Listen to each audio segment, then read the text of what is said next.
Paper conduct कराया है। पहली बात तो यह है कि अगर आपके लोग उतने कैपेबल नहीं है, जो पूरे देश के इतने सारे बच्चे बैठते हैं, मैं आपको सही डेटा बता रहा हूँ, 22,80,000 बच्चा नीट में बैठा था। ध्यान से सुनना आप लोग, 22,80,000 बच्चा नीट में बैठा था, और रीनीट में कितना बैठा है? 20 लाख बच्चा। यानी कि एक साल में ही 2,80,000 बच्चों का भरोसा आपसे उड़ गया। और ये 3 महीने के अंदर, 2 महीने के अंदर हुआ है। आपने एक पेपर कराया और आप उसका रीपेपर भी करा रहे हो। 2,80,000 बच्चा भरोसा छोड़ चुका है, जबकि अगर तुम सही से पेपर कराते तो वो हो सकता है डॉक्टर बन जाता। और अगले साल इस तरीके से बच्चे अगर कम होते रहे तो हम अपने देश में अच्छे डॉक्टर कैसे दे पाएंगे? जब बच्चा पेपर ही नहीं देगा तो डॉक्टर कैसे बनेगा? तो बच्चों का भरोसा अगर जीतना है तो इस सरकार को एक अकाउंटेबिलिटी लेनी होगी, एक जवाबदेही तय करनी होगी कि पेपर आपके अच्छे से होंगे। और इस साल जो बच्चे हमसे पढ़ रहे हैं, अभी आज ही सुबह मैं क्लास लेके आया हूँ, वो बच्चे ये पूछते हैं कि सर हम पेपर दें कि नहीं दें।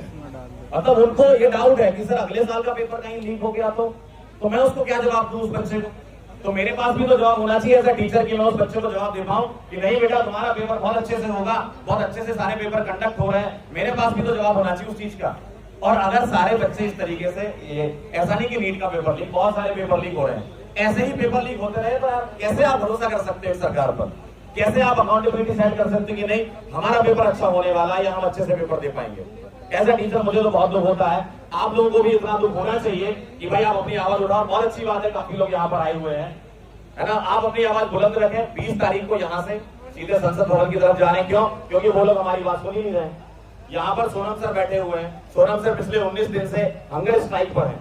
अगर एक दिन इनको खाना नहीं मिलेगा ना तो रोने लगेंगे। ये इंसान 19 दिन से यहाँ पर बैठा हुआ है। तो अगर आप सोचो ऐसा इंसान जो, भाई अगर मैं आपको सही बताऊं ना, जितनी इज्जत इस सरकार ने सोनम सर की है ना, जितनी इज्जत की है उससे कहीं लाख गुना ज्यादा इज्जत बाहर के लोग करते हैं। बाहर के लोग बुलाते हैं इनको, बाहर के लोग इनको अवार्ड देते हैं और हम इनको पहचान नहीं पा रहे हैं। भाई आपके घर में ही कोई हीरा छुपा हुआ है, आप कह रहे हो हम तो बाहर से हीरा लेके आएंगे।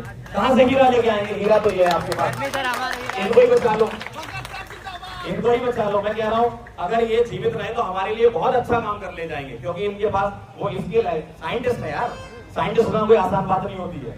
बहुत सारा काम किया है इन्होंने, लद्दाख में भी बहुत सारा काम किया और आज हमारे साथ यहाँ पर खड़े हुए हैं। क्योंकि ये आगे आकर के सोचो इनको क्या फर्क पड़ रहा था कि यहाँ आते। और लोग बोलते हैं कि इनको सत्ता का लालच, काय का लालच है भाई? सत्ता चाहिए होती सर कब का ले लेते, अपनी खुद की सत्ता बना लेते। सर बात कर रहे हैं व्यवस्था परिवर्तन की, सर बात कर रहे हैं आप लोगों की, हम लोगों की, हमारे परिवार की, हमारे बच्चों की, इस देश की। तो अगर ये सब बातों के लिए ये यहाँ पर आ सकते हैं तो हम लोग क्यों इकट्ठे नहीं हो सकते?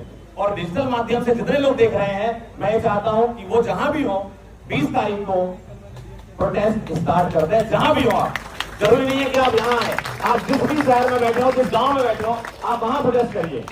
जरूरी है चीज भाई, ये हमारे लिए हो रहा है। अगर हम ये चीज नहीं करेंगे ना तो भाई बहुत कुछ गलत हो जाएगा हम लोगों के साथ। और ये एक ऐसा मौका हमारे पास है कि जो हम सही चीज कर सकते हैं। हमारे पास यही मौका है, इसके बाद आपको दूसरा मौका नहीं मिलेगा। ठीक है, बहुत बहुत धन्यवाद। जय हिंद, जय भारत।